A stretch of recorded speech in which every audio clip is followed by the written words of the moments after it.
Mesdames et messieurs, bonsoir. Merci de me recevoir chez vous pour ce focus sur la région de Thiès où se déroulent depuis lundi, vous le savez, les activités parascolaires de l'école polytechnique de la région.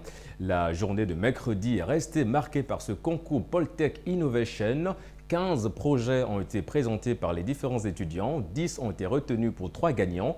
Mais avant de rentrer en profondeur sur le déroulement de ce concours, je vous laisse en compagnie de Mamadou Salif Diallo. Il est l'initiateur de ce projet. Nous l'écoutons, il est au micro de notre correspondante qui couvre pour nous depuis le démarrage de ces activités. Daba Faye, elle est coordinatrice du club Téléécole dans la région. Voilà, chers téléspectateurs, nous sommes au devant de la salle de conseil pour la deuxième activité qui consiste en tout cas à permettre aux porteurs d'idées de promouvoir leur projet. Nous allons tout de suite nous entretenir avec l'initiateur de ce projet.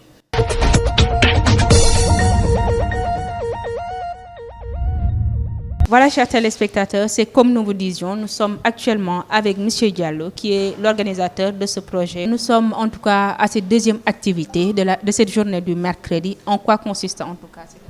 En effet, le Poltech Innovation qui se déroule en ce moment au niveau de la salle conseil est une compétition nationale qui a été organisée pour promouvoir les idées innovantes au niveau du Sénégal. Est-ce donc seulement les élèves ou les étudiants, je dirais, de Polytechnique qui participent? Non, c'est un concours national, comme je l'ai dit tantôt. Donc, un appel à candidature a été fait au niveau du site Poltech Innovation Days. On a recueilli plusieurs candidatures et une phase de présélection a été faite. Et au début, on devait prendre 10 projets, mais vu la pertinence des projets des élèves, on a pris 15 projets qui sont en train de se soumettre devant un jury pour la phase finale. Et durant cette phase finale-là, on aura 3 projets qui seront sélectionnés. Est-ce que, M. Diallo, serait-ce donc la première fois que vous organisez ce genre de concours? Non, ce n'est pas la première fois parce que avant on organisait le Poltech Innovation ici à l'école, mais c'était juste au niveau de l'école. Mais cette année, on a décidé d'innover en rendant ce concours national. Maintenant, quelle est votre impression, compte tenu de cette organisation? Bon, je pense que ça se déroule bien et on a déjà les candidats qui ont commencé à pitcher et on a vraiment des idées vraiment importantes qui vont servir à l'avenir au Sénégal. Voilà, c'était M. Diallo à l'antenne. Le meilleur, c'est pour la suite. Après la présentation de différents projets par les étudiants, les jurys ont délibéré, découvrant ici les 3 gagnants, les 3 finalistes. Nous démarrons évidemment par le 3e qui nous présente un projet qui tourne autour de l'agriculture. Nous l'écoutons.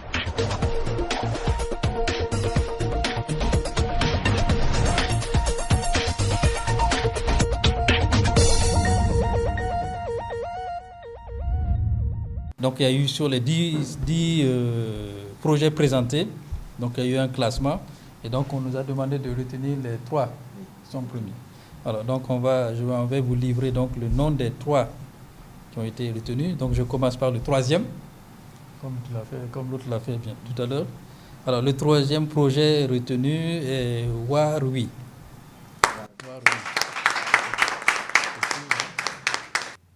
Aujourd'hui, je m'en vais vous présenter mon projet du nom de Wari. L'irrigation est une méthode qui consiste à apporter artificiellement d'eau à des cultures dans le but d'améliorer la productivité des parcelles ou de combler un manque d'eau. Cependant, cette quantité d'eau est la plupart du temps méconnue ou bien mal exploitée, pour ne pas dire gaspillée suite à la mauvaise irrigation des terres. En plus de cela, l'accroissement démographique combiné aux effets du changement climatique ainsi qu'à la compétition sur l'utilisation de l'eau entre l'agriculture, l'industrie et la consommation humaine, nous faisons face à une crise de l'eau sans précédent. Face à ces problèmes, la FAO s'est posé des questions à savoir comment l'agriculture parviendra-t-elle à nourrir les 9 milliards d'individus prévus sur la planète d'ici 2050, comment l'agriculture doit faire face au changement climatique et comment aussi produire plus avec moins.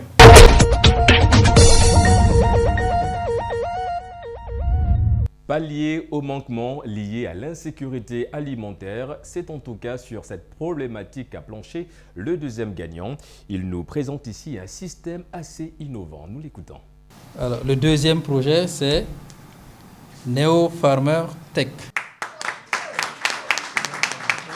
Je suis là aujourd'hui pour vous présenter mon projet qui se nomme Neo Farmer Tech. revoyons ensemble ces quelques chiffres. 55% de la population du Sénégal vivent en milieu rural. Et le secteur agriculture-pêche occupe 50% de cette même population. Le secteur agriculture-pêche génère 14% du PIB et paradoxalement, 30% des gens qui vivent en milieu rural sont touchés par l'insécurité alimentaire. Donc voyons les difficultés que vivent les agriculteurs au Sénégal. Donc 80% des agriculteurs vivent les difficultés que nous allons tantôt citer. Des techniques agricoles artisanales. Donc ils n'ont pas les moyens d'avoir des machines qui leur permettent d'avoir de grandes récoltes. La non-maîtrise de l'évolution des plantes. Des fois, ils ont de grandes surfaces arables. Donc ils n'ont pas les moyens de vérifier l'évolution de chaque plante. Le problème de gestion des ressources. Ils ont de l'engrais, des pesticides, mais ils n'ont pas les moyens de les quantifier et de vérifier leur disponibilité. Il y a le problème d'accessibilité des champs.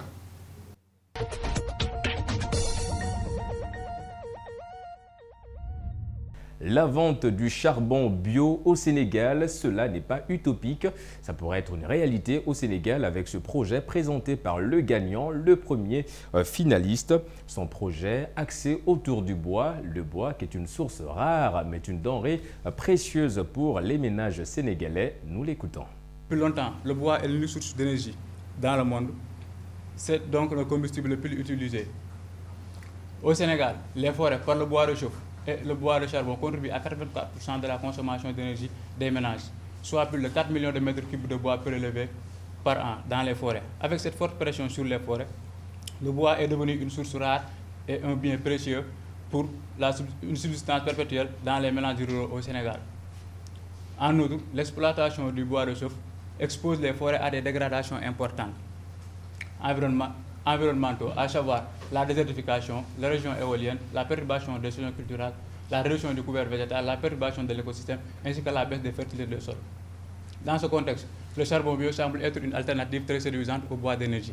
Notre projet ouvre sur la fabrication et la commercialisation du charbon bio, mais aussi sur des prestations de services. Nous allons faire des prestations de services dans des villages en travaillant en collaboration avec des GIE.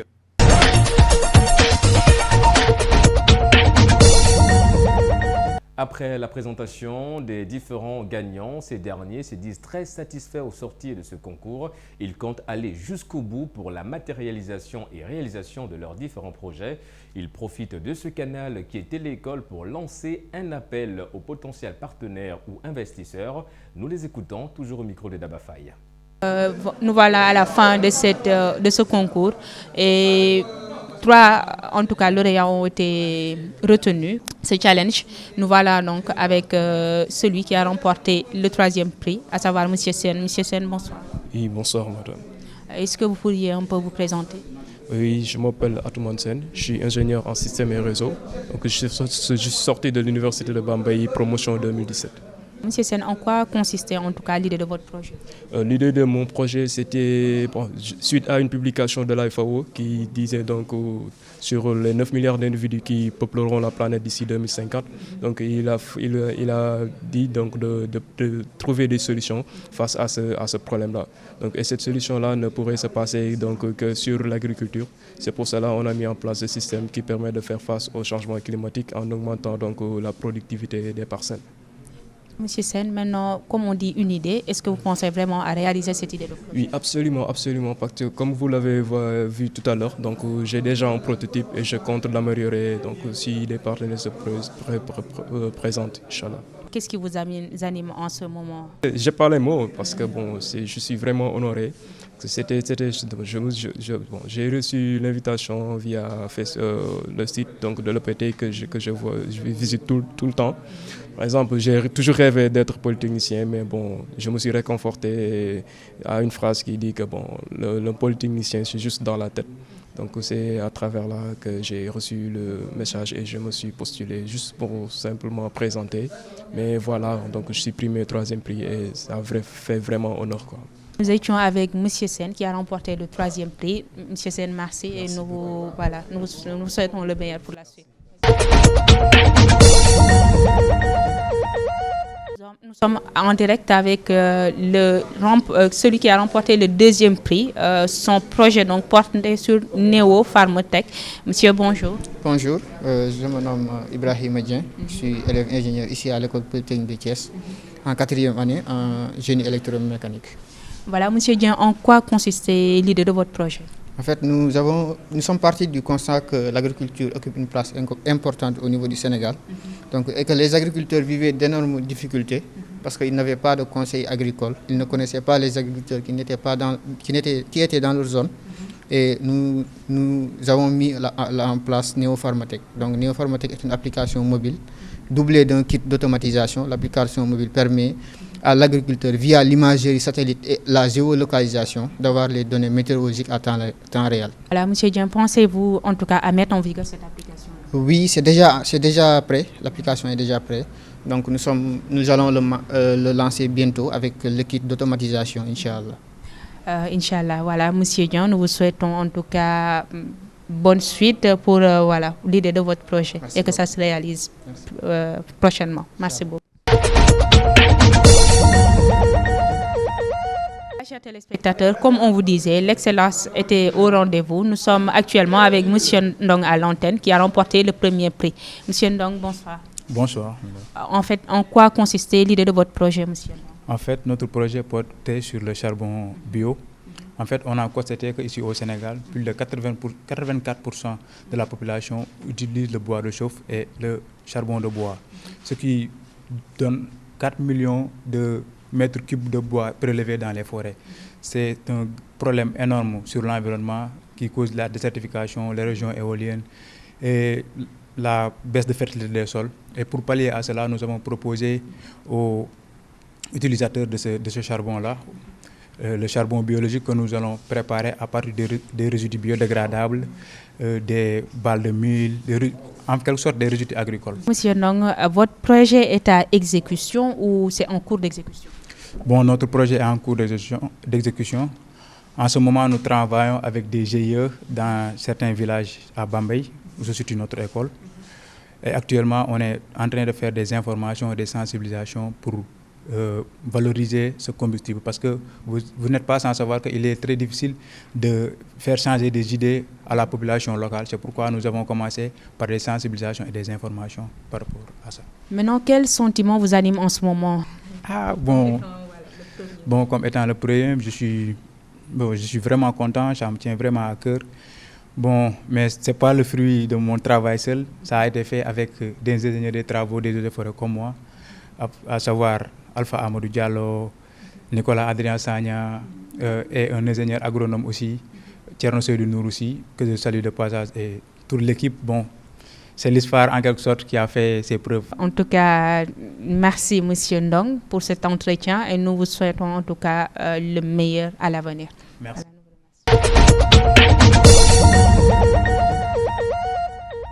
Chers téléspectateurs de Télé-École, nous sommes donc à la fin de cette édition de promotion d'idées innovantes. Le thème a été le développement durable. Nous vous donnons rendez-vous très prochainement. Merci Daba Faye pour toutes ces informations liées au concours Poltech Innovation qui s'est déroulé mercredi à l'école polytechnique de Thiès. Après la langue de Molière, cap cette fois-ci sur celle de Shakespeare. Vous le savez, à Télécole, ce sont les étudiants et les élèves qui font la télé. L'English Day était inscrit au programme des différentes activités de l'école polytechnique de Thiès. Notre correspondante nous fait le point en anglais. Il s'agit de Wissal Bouriche. Nous l'écoutons. Very good morning all.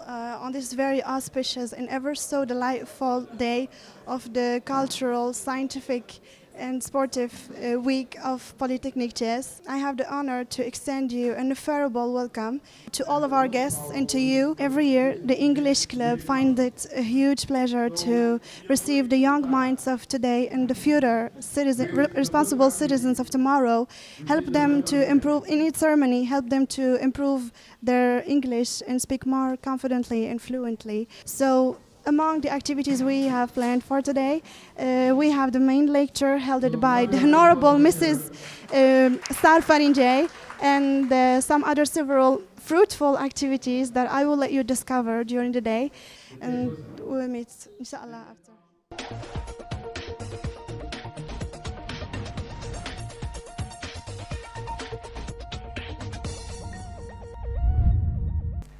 Thank you, Wissol Bourriche. Merci à toi, Bourriche, pour toutes ces informations. Je rappelle au passage que l'intégralité de ces activités vous seront présentées par le club English.